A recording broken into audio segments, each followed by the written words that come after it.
Welcome back to At Home with Roby. I'm Patrick McIsaac from Roby Electric, along with Trent Haston from the Roby family of companies. We are your hosts. We have some really cool guests, Trent, and a really cool message this show. If you missed the last couple of segments, check out the podcast. You definitely want to go back and hear about some history in our city that a lot of people might not be familiar with. And of course, we're here with Brian Butler, senior broker from Coldwell Banker Commercial Mecca, and Dan Morrill from the Historic Landmarks Commission, and we're talking Camp Greene. All things Camp Greene. I do want to say something, Patrick. You spoke that your office building, our warehouse on the corner of Wilkinson and Moorhead is in front or behind the monument of Camp Greene. It's also positioned by one other road, which we've owned this property for about 10 years, and I never even realized this is where the name came from until this year. But it's Artie Avenue. And I've heard that was named after where they stored the artillery. I'm sure that's correct. I never have studied that, but I'm sure that's right. That makes all kinds of sense because there was certainly a lot of artillery there. I found a couple grenades on site and Did stuff. they blow up? No, I diffused them. Did you pick them up? I'm good about diffusing bombs, so that's what I'm good at. So. No. So I think this is really cool. I think it's really cool, too, that that partners in the industry, Mecca, around the corner. I mean, you That's guys refurbed a building on the boulevard. Right. The General Dye Stuff building is where our offices are, and Rob Presley and some partners redeveloped that building. DeRay Construction is in there, and they're one of our sponsors. Obviously, you guys are. We even have a tech firm in that building. Can you believe it? Yeah, that's pretty cool. And Brian, there's a lot of history with that building pertaining to. Exactly. Can you go into that a little bit? Sure. A German dye company owned that building and sold dyes to the textile industry here. Well, during World War II, our U.S. government took that building from them and took the business from them because they were affiliated with the Nazis, but ended up giving it back to them in the 60s, and then Rob later bought it right around the downturn. So you're telling me the Bings were the enemy? That's right. I know Darren Bing. He's become a good friend of mine. I know they used to own that building because I had no business doing this, but I'm crazy. And in 2001, I'm 22 years old, and that building goes for sale. And I go to my dad and my uncle and my brother, and I say, we need to look at buying this building. And my dad says, you're crazy, but let's go look at it. So we go look at it. I remember that building. I remember it was 55,000 square feet. And there was a Bobcat inside the building where they drove it around the building. And I said, man, any building with a Bobcat inside the building is too big for our little company right now. All my dad could talk about, this is kind of old school analogy. He said, boy, when the building's 55,000 square feet, the roof's too big. If the roof ever goes bad, it's going to put you out of business. You need to tell people what kind of bobcat you're talking about. They're going to think there's a big animal in there going around. Well, we can, if that's what they think, we can let them think it. But it has 4 tires on it and a little bucket on the front and scoop stuff up. So it was pretty cool. But I've always liked that building. And then Rob and team bought it and did a wonderful job. It's beautiful inside. It was built to German specifications, so you can go there anytime there's a hurricane here. Well, I hope Hugo is a once-in-a-100-year event like this event. So that's good. I just think getting the energy up on our side of town is great. I mean, I'm a West Sider for all things that we stand for. We're hard, blue-collar, hard-fighting side of town. But I think it's our time. And I think this is one of the things that's happening. We got people rooting for us. Dan, give us some more history on Camp Greene. Well, there's some contemporary issues, I think, that are worth talking about. The Doughboy statue, which was put up to honor the men at Camp Greene, used to sit at Memorial Stadium.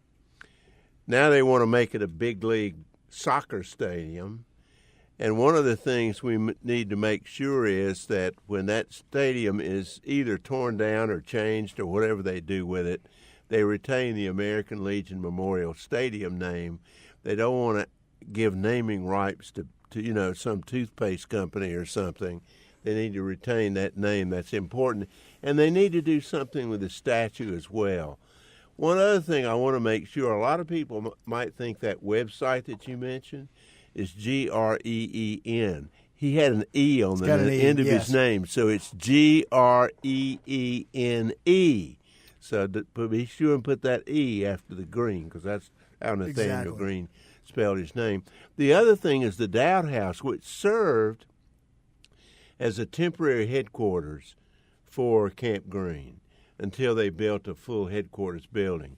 It's a designated historic landmark. It's on Monument Avenue, and there's a lot of discussion underway right now about what to do with that particular house, because it's underutilized. It's really not been, active in terms of the public. And I think those discussions are ongoing, and I think the neighborhood's involved with that in some way. Exactly, and that's a great segue to our sponsors, Charlotte Pipe and Foundry, the Dowds and the Hardisons. They've provided some nice money to fix the house up. I believe the founder of the company lived in the house as a young boy, and so there's some good investment in that house, and they're our lead sponsor. Also, we got Ranger Construction as well as E.C. Griffith, the residential developer.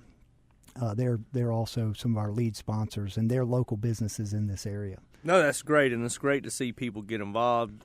Service companies, construction companies, real estate companies rally around history for all the right reasons. Is the Dowd House still owned by the Dowd family, or is it owned by Charlotte?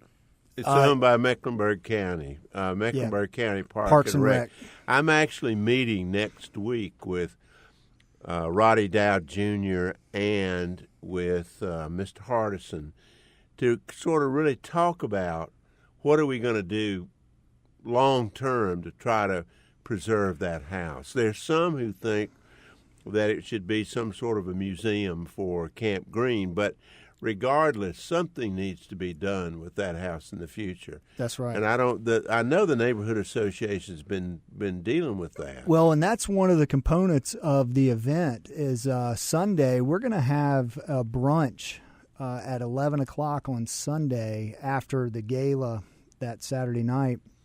And one of the topics, we're going to have a lot of fellowship within the neighborhood folks, but also one of the topics is the future of the Dowd House and the future of Camp Greene.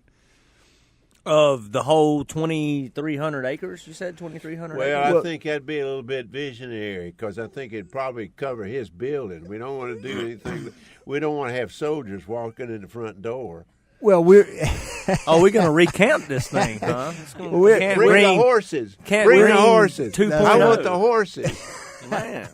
We just want to have a conversation about the private redevelopment of the whole area. Because, that's good. I think that's on folks' minds with the proximity to Center City and that sort of thing. Yeah, no, I think our corridor's on fire right now. I think it's got a wonderful view of our beautiful city, and it's got the history. So I hope to see it do well.